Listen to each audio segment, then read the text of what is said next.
Who have overcome some places in our life, it becomes our obligation to have patience with others who are coming behind us. All right. I tell the saints at home, don't come to me and tell me about your credentials. I'm not interested about what college you attended. I'm not interested when it comes to ministry. I'm not interested all that much what your bishop or archbishop or whoever you set under. I'm not interested in that. But what I am interested in is when it's your turn to minister. When it's your turn to minister, what I am interested in is that you got a memory. Because you cannot effectively minister to me if you forgot where you came from.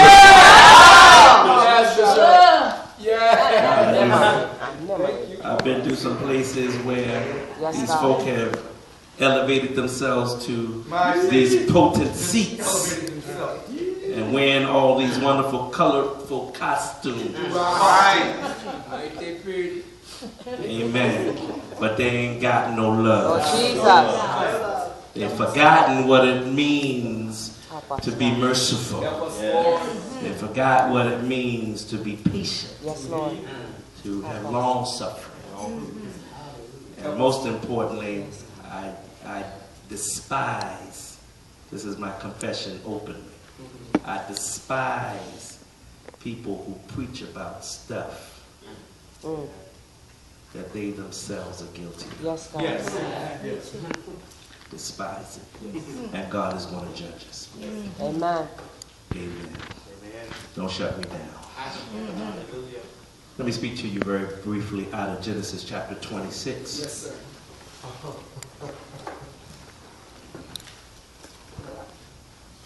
I can't wait till this delegation come to Baltimore. Amen. We're going to roll out the red carpet. Look at very briefly Genesis chapter 26. I want to speak to you out a couple of verses out of that.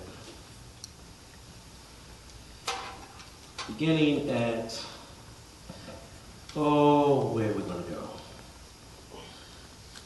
You can tell I have no notes because the Lord just spoke this to me. If you will look at verse number 6, begin at verse number 6. I bought for Bishop McClooney's sake, I bought my authorized King James Version. Jesus. Thank you, Bishop. With Brendan. Hallelujah.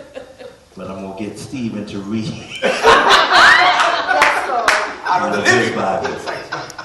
My God. But it is here, Bishop. All right. Begin at verse 6, read for me. So Isaac stayed in Gerar.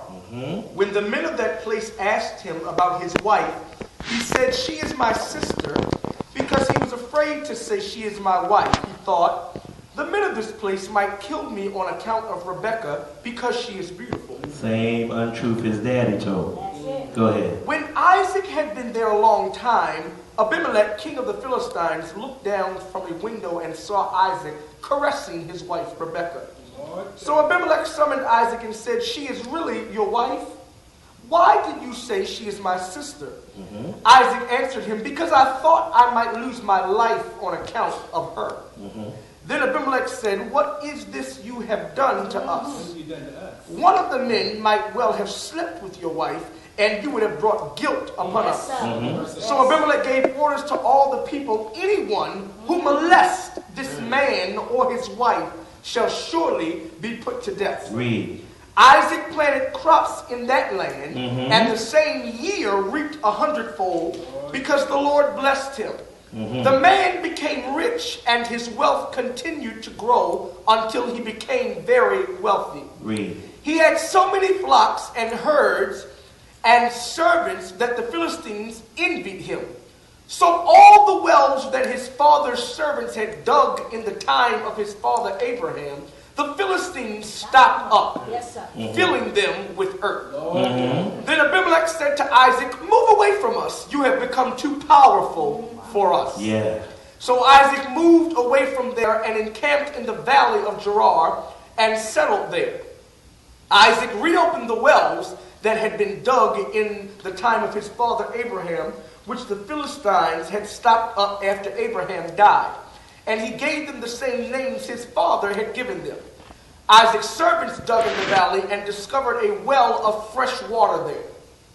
But the herdsmen of Gerar quarreled with Isaac's herdsmen and said, "The water is ours." So he named the well Esek, because they disputed with him. Then they dug another well, but they quarreled over that one also, so he named it Sintna. He moved on from there and dug another well, and no one quarreled over it. All right. He named it Rehoboth, saying, "Now the Lord has given or made room for us, and we will flourish in the land." Stop reading there.